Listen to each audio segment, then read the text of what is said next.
మడికట్టుతో నువ్వు పూజ చేస్తే గుడి వదిలి దిగి వచ్చును దేవుడు. ఎంకి కట్టుతో పొలం పనులు చేస్తే సిరిలక్ష్మిని కురిపించును పంటలు.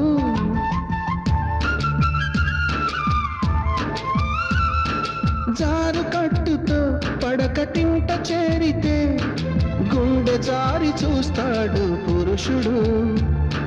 నిండు కట్టుతో నువ్వు నడిచెళుతుంటే దండాలే పెడతారు అందరూ.